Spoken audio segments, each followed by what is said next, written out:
आज मैं भारतीय संविधान का इम्पोर्टेंट टॉपिक शुरू करने जा रहा हूँ।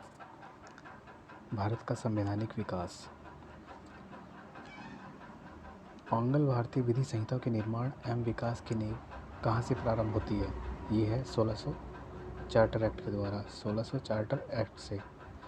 नेक्स्ट है, इंग्लैंड स्थित कंपनी के बोर्ड ऑफ डायरेक्टर का विधि निर्माण का अधिकार किस राजलेखा द्वारा गवर्नर तथा उसकी परिषद के सदस्यों में विहित किया गया? तो इसमें है आंसर सन 1726 के चार्टर एक्ट द्वारा।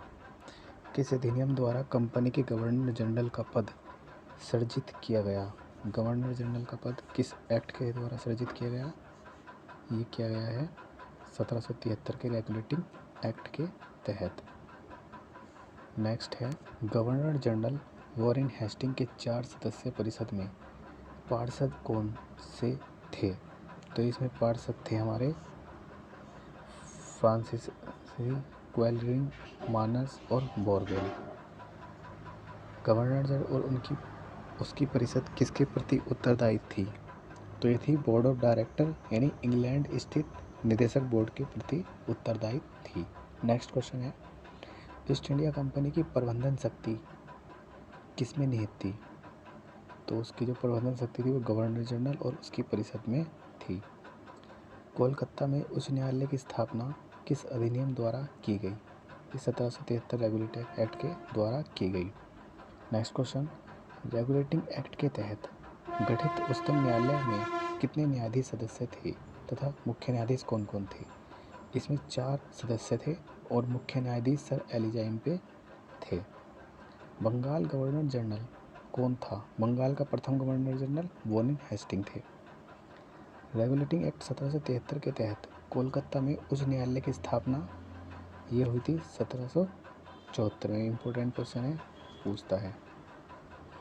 ईस्ट इंडिया कंपनी पर संसदीय नियंत्रण का प्रथम प्रयास किस अधिनियम द्वारा किया गया? ये किया था रेगुलेटिंग एक्ट 1773 द्वारा। नेक्स्ट है, 1765 ईस्वी को एंग्लो इंडियन इतिहास का युग प्रवर्तन काल किसने कहा? ये कहा था इल्विट ने।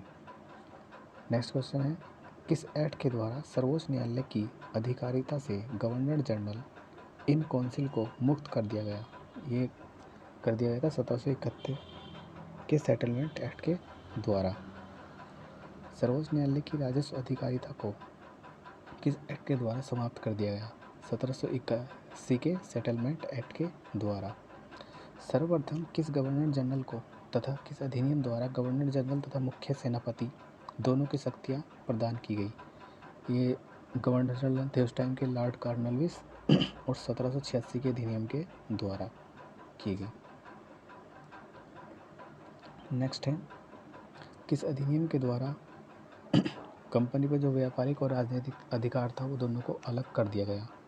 ये था हमारा पिट्स इंडिया एक्ट के द्वारा। नियंत्रक मंडल के सदस्यों को भारतीय राजस्व से वेतन देने का प्रावधान किस अधिनियम के द्वारा किया गया?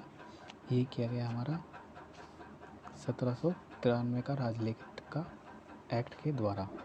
ईसाई मिशनरियों का भारत में धर्म प्रचार की अनुमति 1813 के एक्ट के अकॉर्डिंग की गई।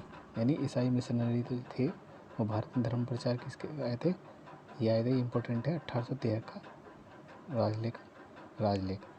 नेक्स्ट आता है हमारा, भारत में आकर बसने तथा व्यापार करने के लिए आने वाले अंग्रेजों को लाइसेंस लेना किस चार्टर के द्वारा अनिवार्य कर दिया? यानी लाइसेंस वो था 1813 का चार्टर एक्ट के द्वारा। किस अधिनियम के द्वारा ब्रिटिश संसद ने चाय, यानी ये बहुत इंपॉर्टेंट क्वेश्चन है, किस अधिनियम के द्वारा संसद ने चाय और चीन के साथ व्यापार को समाप्त कर दिया है? तो ये था हमारा 1813 का चार्टर एक्ट, 1813 का चार्टर एक्ट के द्वारा समाप्त कर दिया था। तो आज के लिए मैं आपको पेज ये भी थोड़ा सा पढ़ा है, बाकी नेक्स्ट क्लास में। Okay, thank you.